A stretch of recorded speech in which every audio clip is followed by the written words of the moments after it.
સુરતના ઉધના સ્ટેશનથી નીકળેલી બાંદ્રા જોધપુર સૂર્યનગરી એક્સપ્રેસ ટ્રેનના 80 કોચ પર ગતરોજ પથ્થરમારો થયો હોવાની અફવા ફેલાવવામાં આવી હતી। ત્યારબાદ કોચમાં તપાસ હાથ ધરવામાં આવી હતી। જોકે આ ઘટના એક અફવા હોવાનું સામે આવ્યું હતું, જેને પગલે રેલવે પોલીસ દ્વારા કોચ એટેન્ડન્ટને ઝડપી વધુ તપાસ હાથ ધરવામાં આવી છે। ટ્રેન પર પથ્થરમારો કર્યો હોવાની એક્સ પર પોસ્ટ કરી હતી।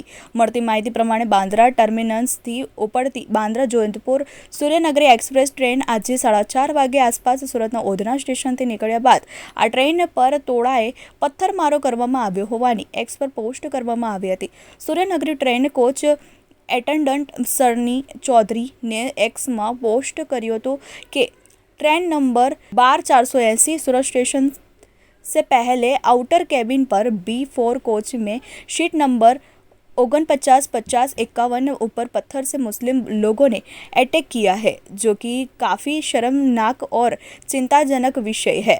मैं Sunny Kumar attendant Jaunpur zone ID number 76 अपनी जान जोखम में डालकर ट्रेन की सुरक्षा की है। पुलिस ने कोच अटेंडन्टने झड़पी पाड्यो। अफवा फैलाववा अंगे सूरत रेलवे पोलीस स्टेशनमां गुनो नोंधी 23 वर्षीय आरोपी कोच एटेन्डન્ટ सनी कुमार राजबीर चौधरीने झड़पी पाड़ी વધુ કાર્યવાહી હાથ ધરવામાં આવી છે।